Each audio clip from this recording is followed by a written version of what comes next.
Olá, sejam todos bem-vindos. Vamos então agora estudar a lição de número 10. Esta lição então ela vem falando sobre a profetisa Débora. E o verso áureo ele vem falando então: amaldiçoai a Meroz, diz o anjo do Senhor, acrescente e amaldiçoai aos seus moradores, porquanto não vieram em socorro do Senhor, ao socorro do Senhor com os valorosos. Então vemos aqui o verso áureo, ele vem comentando que Meroz, então, que era um lugar ali do povo de Deus, eles então não vieram ajudar então essa questão, né? Que nós vamos ver aqui então ao correr então da lição. A primeira pergunta ela diz assim: no tempo dos juízes, por quantos anos foram oprimidos pelo rei Jabim? Então vamos ler em Juízes 4, de 1 a 3. Porém, os filhos de Israel tornaram a fazer o que era mal aos olhos do Senhor. Depois de falecer Eude, e vendeu-os o Senhor na mão de Jabim, rei de Canaã, que reinava em Azor, e Cícera era o capitão do exército, o qual então habitava em Arosete dos gentios. Então os filhos de Israel clamaram ao Senhor, porquanto ele tinha 900 carros de ferro, e por 20 anos oprimia violentamente os filhos de Israel. Puxa vida, como eles sofreram, né? 20 anos é muito tempo, né? De sofrimento, e aqui fala violentamente eles judiaram, né, do povo de Deus. Vamos ler a notinha, então, do livro E Recebereis Poder, da página 259. Havendo-se novamente separado de Deus pela idolatria, os israelitas foram severamente oprimidos por esses inimigos. As propriedades e até a vida do povo estavam em constante perigo.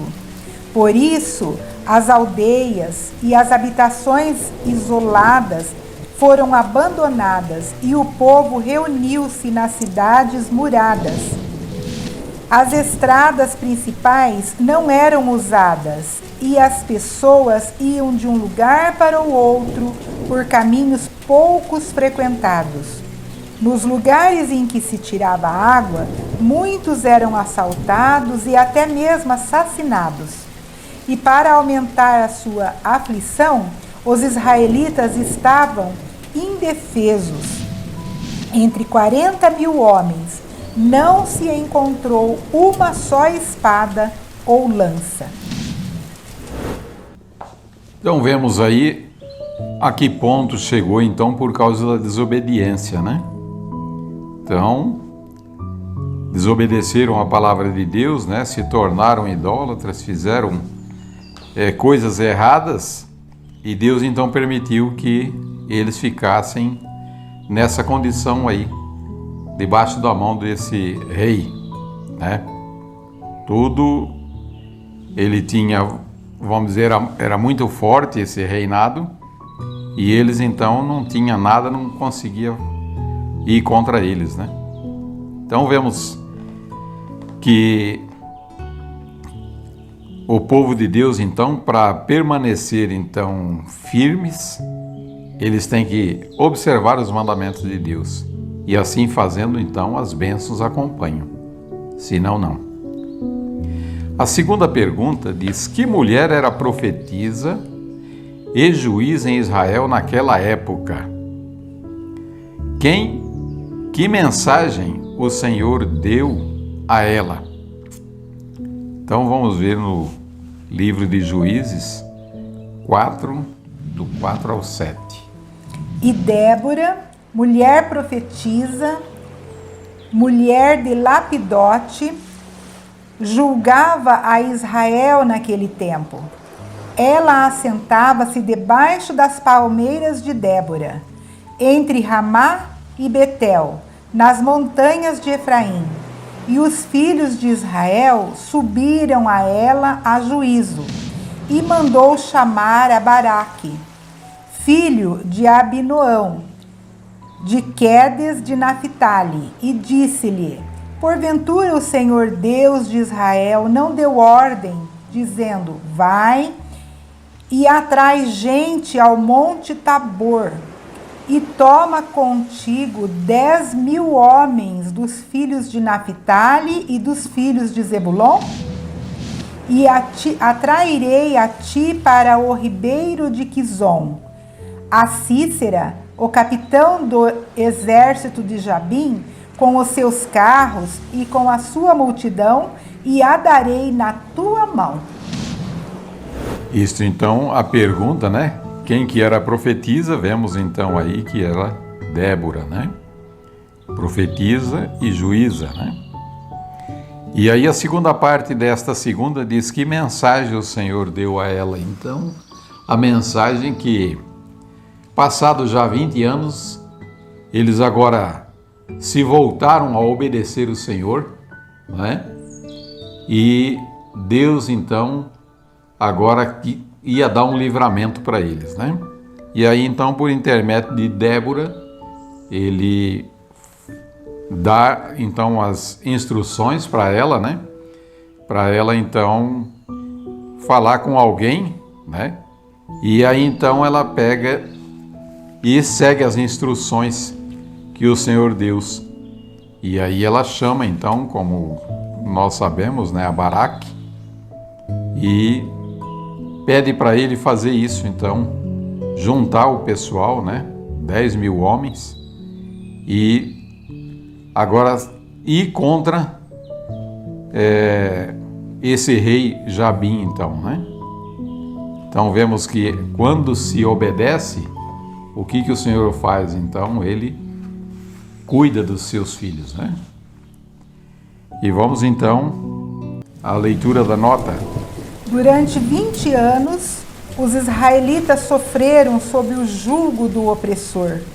Então, eles se voltaram da sua idolatria e, em humildade e arrependimento, clamaram ao Senhor por livramento. E não clamaram em vão. Habitava em Israel uma mulher famosa por sua religiosidade, e por meio dela o Senhor escolheu livrar o seu povo. Seu nome era Débora. Era conhecida como profetisa, e na ausência dos costumeiros juízes, o povo se dirigia a ela em busca de conselhos. O Senhor comunicou a Débora o seu propósito de destruir os inimigos de Israel, e mandou-a chamar um homem por nome Baraque, da tribo de Naphtali, e dar-lhe a conhecer as instruções que recebera. Ela, por conseguinte, mandou chamar a Baraque e instruiu-o a reunir 10.000 homens das tribos de Naphtali e Zebulão, a fim de guerrear contra o rei de Jabim. Então vemos aí, né, que na verdade tinha passado já um tempo e a obediência agora fez com que Deus desse então essa libertação para eles, né? Então diz que ela era muito religiosa, né? E era, além de ser bem religiosa, ela era juíza. Ela substituía os juízes, né? Passamos então à terceira pergunta que tens. Baraque acreditou que era uma mensagem de Deus, mas o que Débora exigiu, Débora, né? O que Débora, ou seja, né, ela respondeu. Então vamos agora ao texto bíblico. Juízes 4, verso 8. Então lhes disse Baraque: se fores comigo, irei, porém, se não fores comigo, não irei. E ela disse: certamente irei contigo, porém, não será tua a honra da jornada que empreenderes, pois a mão de uma mulher o Senhor venderá a Sísera. E Débora se levantou e partiu com Baraque para Quedes. Ela tinha muita confiança em Deus, né? Tanta confiança que ela não temeu, né? Então nós vemos aí, né, que Baraque acreditou, mas nós vamos ver aqui na nota como era Baraque, né? Ele exigiu, né? Aqui está perguntando, mas o que exigiu de Débora?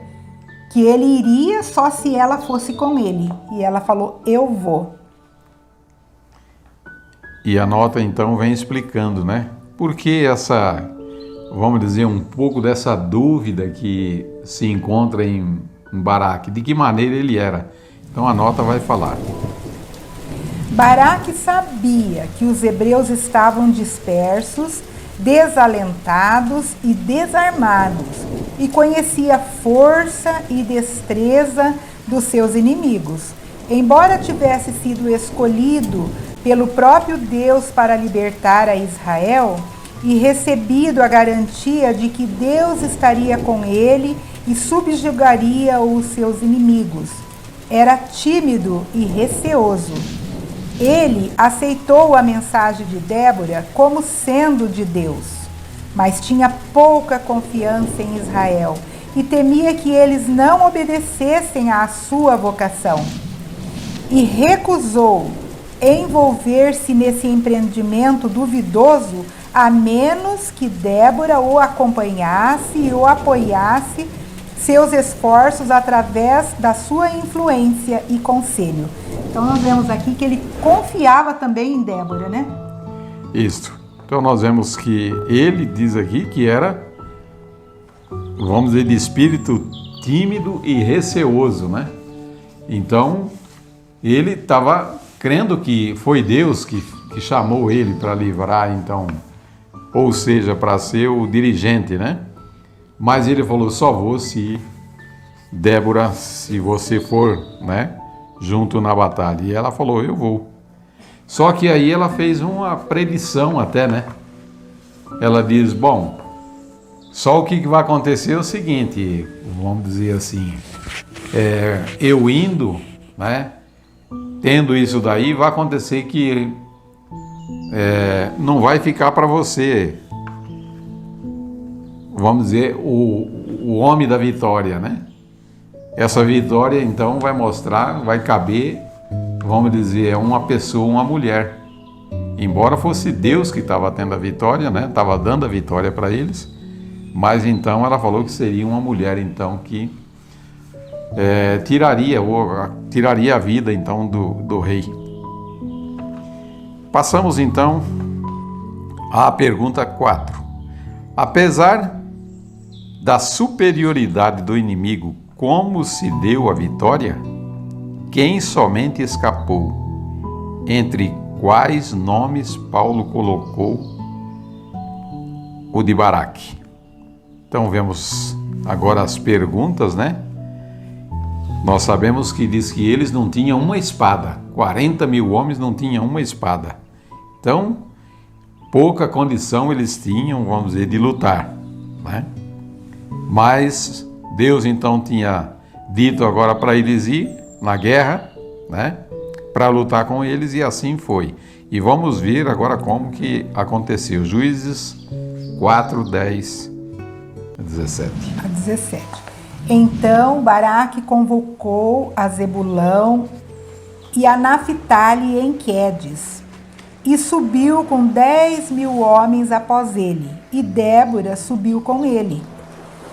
E Éber, queneu, se tinha apartado dos queneus, dos filhos de Abobe, sogro de Moisés, e tinha estendido as suas tendas até o carvalho de Zaanaim, que está junto a Quedes.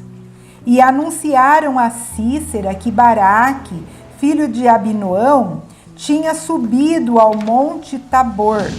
E Cícera convocou todos os seus carros, 900 carros de ferro, e todo o povo que estava com ele, desde Arosete dos gentios até ao ribeiro de Quizon. Então disse Débora a Baraque: levanta-te, porque este é o dia em que o Senhor tem dado a Cícero na tua mão. Porventura o Senhor não saiu diante de ti? Baraque, pois, desceu do monte Tabor e 10.000 homens após ele. E o Senhor derrotou a Cícera e a todos os seus carros e a todo o seu exército ao fio da espada diante de Baraque.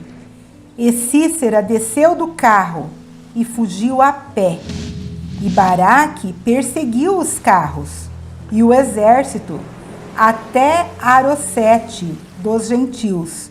E todo o exército de Cícera caiu ao fio da espada, até não ficar um só.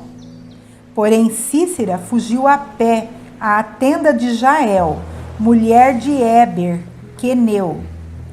Portanto, havia paz entre Jabim, rei de Azor, e a casa de Éber, queneu. Então, vemos aí o acontecimento, né? Agora, ele pega essas pessoas, esses 10.000 homens, fica numa posição, diz que num alto, né? E Jabim, sabendo de toda essa história, juntou o seu exército e foi então contra eles. Mas a vitória então era deles. Nós vemos aqui que eles tinham 900 carros de ferros, né? E esses carros, vamos dizer, para a guerra, os outros não tinham uma espada, não tinha nada praticamente, né? Mas subiram. Mas a guerra então era do Senhor, né? E diz então, quem que escapou? Somente o rei Jabim escapou e correu, né? Os outros morreram todo a fio de espada. E por último, diz aqui então, entre quais nomes Paulo colocou o de Baraque? Então, também nós sabemos que de pessoas, vamos dizer, influentes, pessoas que tiveram fé em Deus, o nome de Baraque também entrou. Nós vamos então aos textos que ele vai nos explicar melhor. Vamos ler então Hebreus 11, verso 1. Ora, a fé é o firme fundamento das coisas que se esperam e a prova das coisas que se não veem, porque por ela os antigos alcançaram testemunho. Agora vamos ler em Hebreus 32 até 34.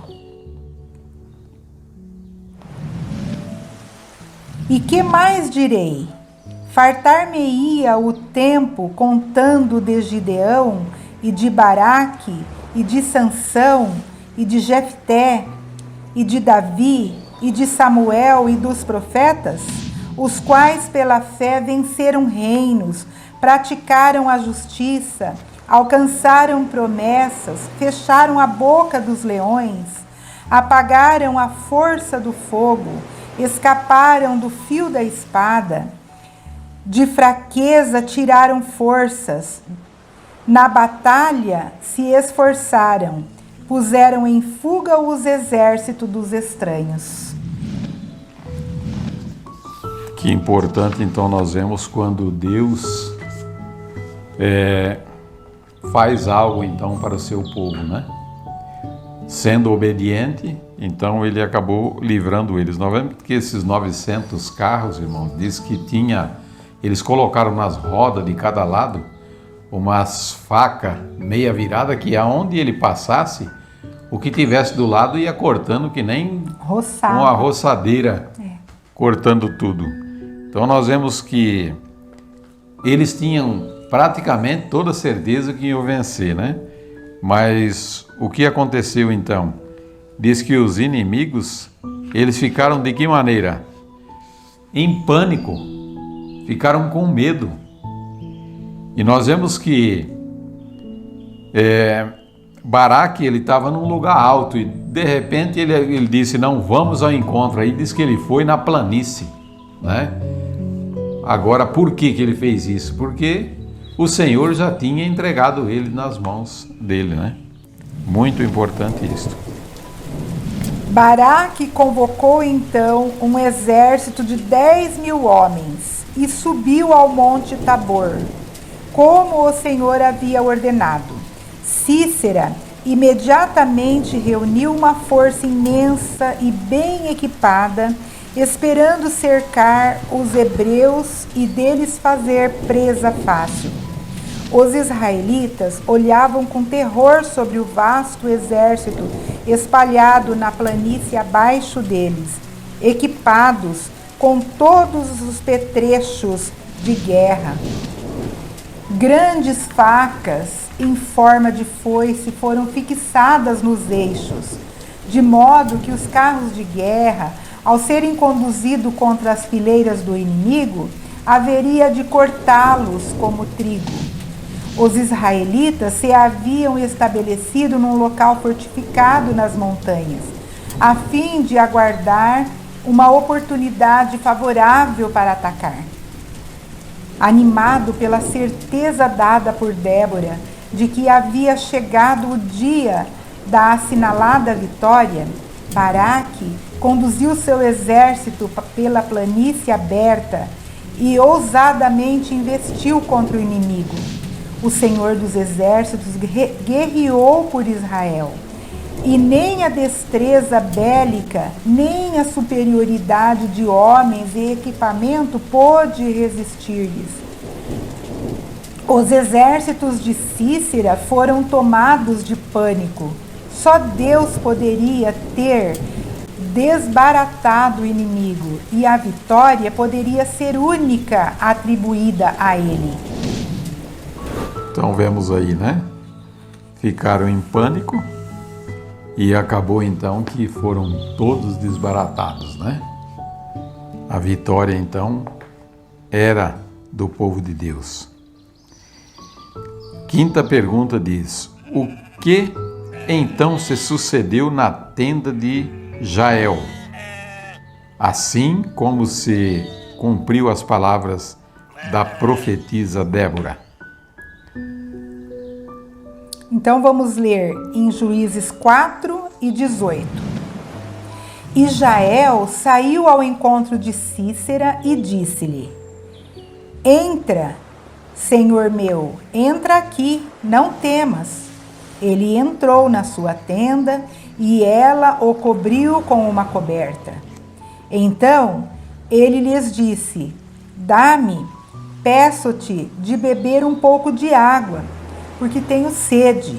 Então ela abriu um odre de leite e deu-lhe a beber e o cobriu.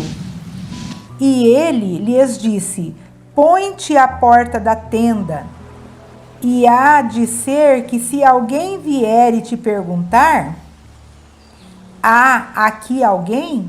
Responderás então: não.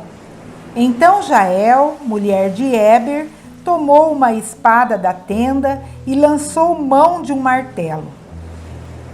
E chegou-se mansamente a ele e lhe cravou a estaca na fonte, de sorte que penetrou na terra.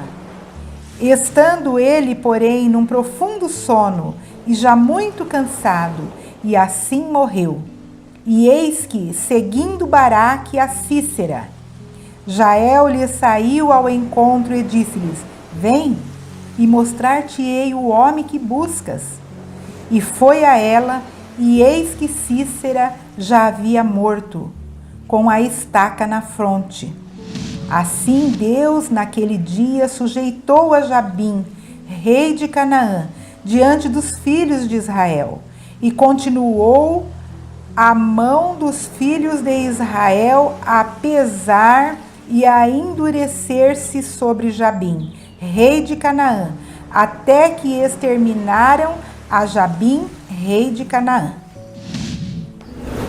Então vemos o texto bíblico, ele já explica toda a história aqui do acontecimento, né? Então diz aí que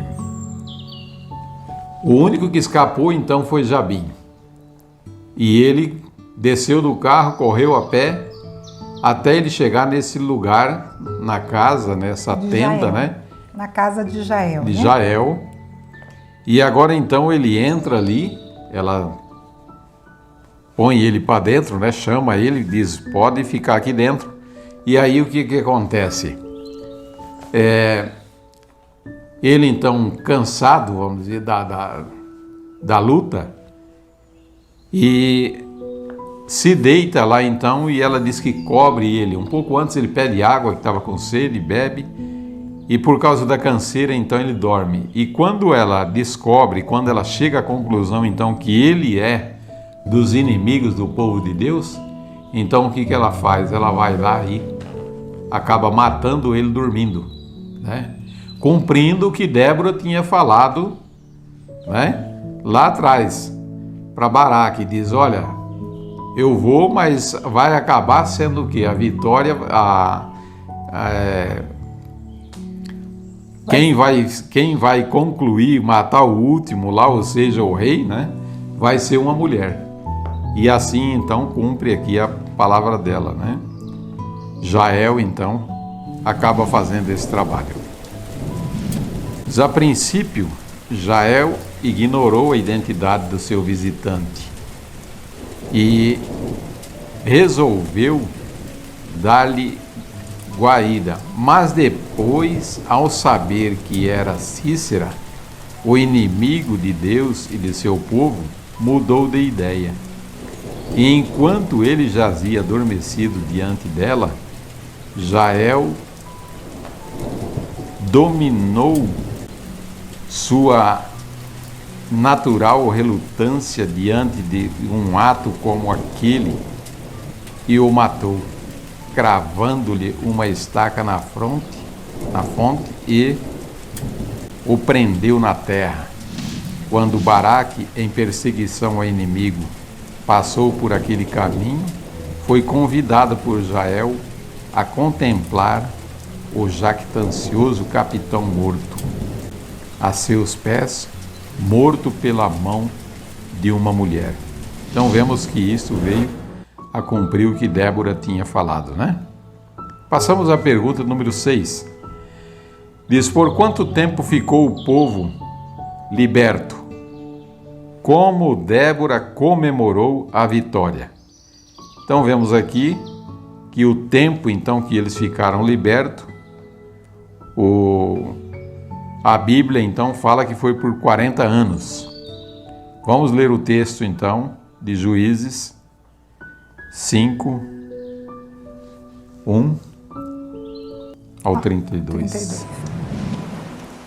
E cantou Débora e Baraque, filho de Abinoã, naquele mesmo dia, dizendo, louvai ao Senhor pela vingança de Israel, quando o povo se ofereceu voluntariamente. Ouvi reis, dai ouvidos, príncipes, eu cantarei ao Senhor.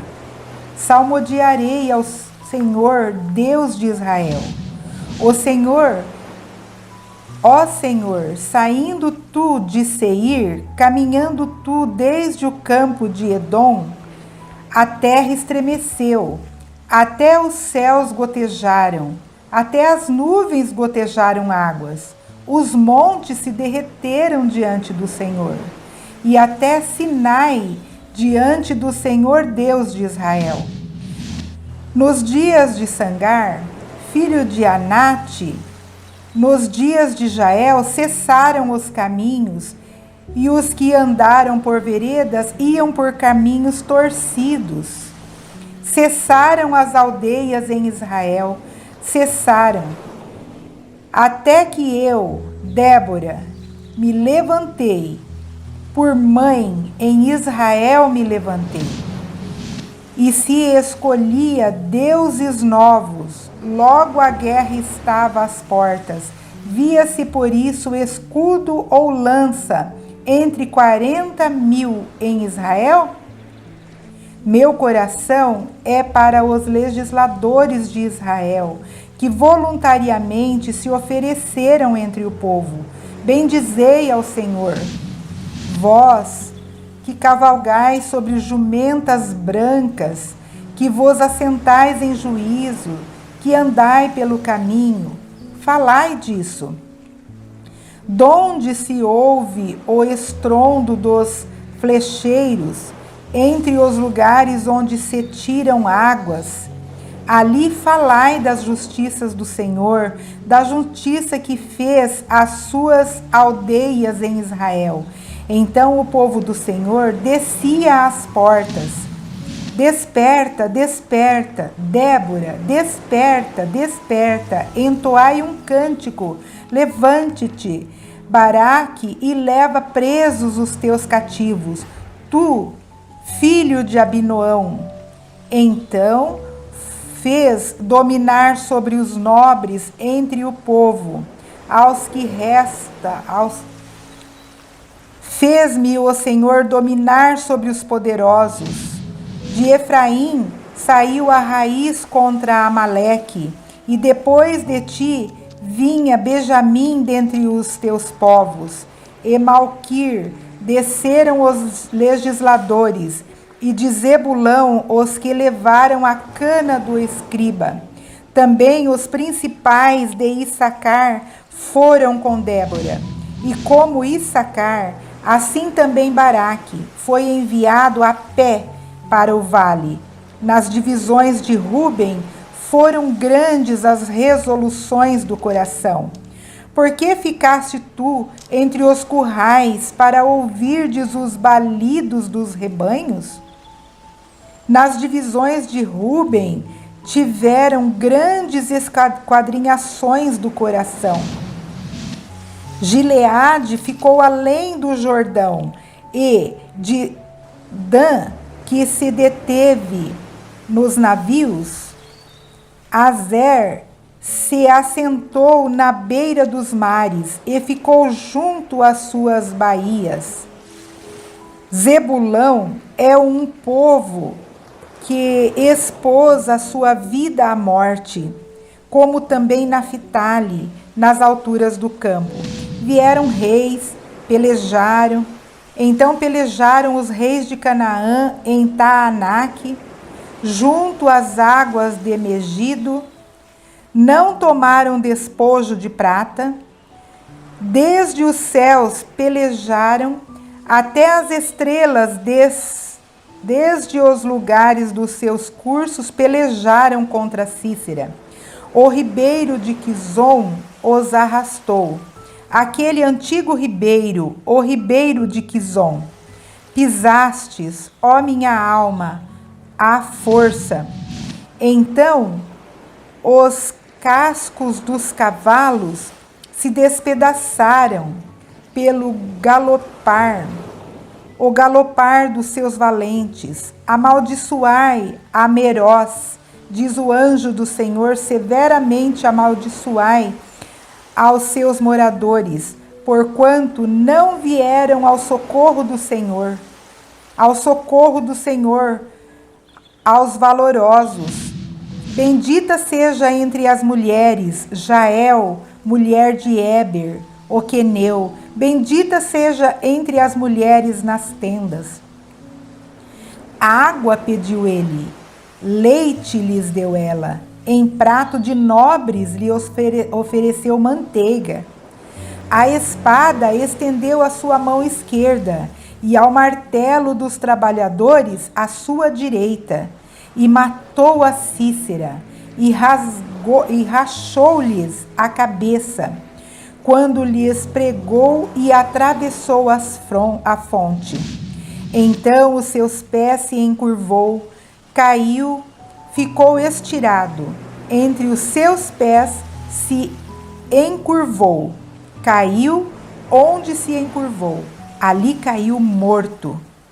A mãe de Cícera olhava pela janela e exclamava pela grade: por que tarda em vir o seu carro? Por que demoram os ruídos dos carros? As mais sábias das suas damas responderam, e até ela respondia a si mesma: porventura não achariam e repartiram despojos?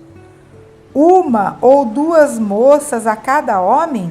Para Cícera, despojos de estofos coloridos, despojos de estofos coloridos bordados, de estofos coloridos bordados de ambos os lados, como despojo para os pescoços. Assim, ó Senhor, pereceram todos os teus inimigos. Porém, os que te amam sejam como o sol quando sai a sua força. E sossegou a terra durante 40 anos. Então vemos aí, né? Fala aqui como que foi comemorado, né? Então nós sabemos que com cântico, né? Este então é o cântico aí que nós acabamos de ver. Então, porque o Senhor deu então a libertação a eles.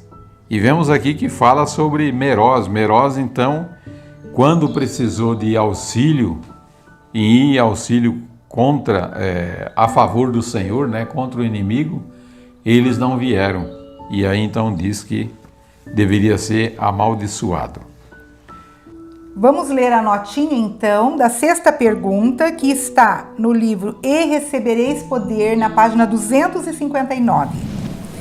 Débora comemorou a vitória de Israel num cântico muito exaltado e sublime.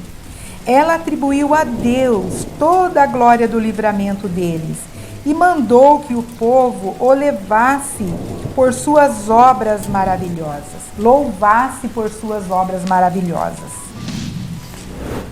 Isto, então, esse foi o acontecimento que se deu. Passamos, então, à pergunta número 7, que diz agora: por que foi amaldiçoado a cidade de Meroz? Que advertência é dado aos que têm agido como os homens de Meroz? Que ordem é dada a todo que crê na verdade? Vamos, então, ao texto bíblico. Juízes 5 e verso 23. Amaldiçoai a Meroz, diz o Senhor, o anjo do Senhor, severamente amaldiçoai aos seus moradores, porquanto não vieram ao socorro do Senhor com os seus valorosos. Então vemos aí, né, que na necessidade, então, Meroz não veio em socorro, né? E diz agora que a advertência, então, é dado aos que têm agido como os homens de Meroz. A notinha, então, vai nos explicar. Jamais sereis ministro segundo a ordem evangélica enquanto não mostrardes decidido interesse no trabalho médico missionário, o evangelho de cura, de bênção e fortalecimento. Levantai-vos em socorro do Senhor contra as potestades das trevas, para que se não diga a vós: amaldiçoai a Meroz. Acrescente: amaldiçoai aos seus moradores, porquanto não vieram em socorro do Senhor. Há uma classe que representada por Meroz. Que contas prestarão a Deus esses que coisa alguma estão fazendo em sua causa? Coisa alguma para ganhar almas para Cristo? Esses receberão a sentença: mau e negligente servo. Cristo declara: nisto é glorificado meu Pai, que deis muito fruto. Deus não dotou com habitantes e confiou-nos talentos para que os usemos para Ele. A cada homem é confiada a sua obra, não apenas trabalho em sua plantação de milho e de trigo, mas atividade zelosa, perseverante para a salvação de pessoas. Cada pedra no templo divino precisa ser uma pedra viva, que brilhe, refletindo luz para o mundo. Façam os membros da igreja todo o possível e, ao usarem os seus talentos que já possuem, Deus lhes concederá mais graça e aumentará a sua capacidade. Muitos dos nossos empreendimentos missionários estão em dificuldades porque há pessoas que se recusam a entrar pelas portas da utilidade que lhes são abertas. Todos quanto creem na verdade devem começar a trabalhar. Façam o trabalho que está mais próximo. Cada coisa, por humilde que seja, de preferência a serem como os homens de Meroz, que nada fizeram. Então, vemos aí a importância do trabalho, então, né? Diz que aquele que não trabalha, então, vai ser considerado como este povo de Meroz, né? Então, nós temos que fazer o trabalho, nem que seja perto de casa, onde nós conseguirmos alguma pessoa que se interessa pela palavra de Deus, nós temos que fazer o trabalho, né? De qualquer maneira, ele tem que ser feito, para depois, então, nós não sermos considerados como esse povo, né? A gente viu aqui que a obra médico-missionária, ela abre a porta, né? Você começa a falar e ensinar sobre saúde, fazer um tratamento para alguém e pode ser uma cunha onde você pode introduzir, então, a mensagem de Deus. E vimos aqui também que mulher corajosa foi Débora, de deixar o lar, a casa dela e ir em uma batalha, na frente da batalha, né? E a outra também, Jael, né? Que mulher corajosa! Oxalá que nós possamos, como mulheres, ter essa força, né? De não temer, mas quando Deus pede uma coisa, como pediu aqui para eles, né? Então que nós venhamos a não pôr um obstáculo na frente, mas que nós possamos obedecer, né, o chamado de Deus, assim como essas mulheres e esses homens fizeram. Sim, então vemos que nós somos chamados para ser uma pedra, vamos dizer assim, no templo do Senhor, cada um ocupando o seu verdadeiro lugar. Que possamos, cada um de nós, ser uma pedra que se encaixe ali. É o meu desejo e oração para mim e todos que ouvem estas palavras. Amém. Amém. Em nosso site vocês encontrarão estudos, notícias, dicas de saúde, além de todas as nossas lições. Participem conosco através da nossa página no Facebook e assistam todas as nossas lições através do YouTube.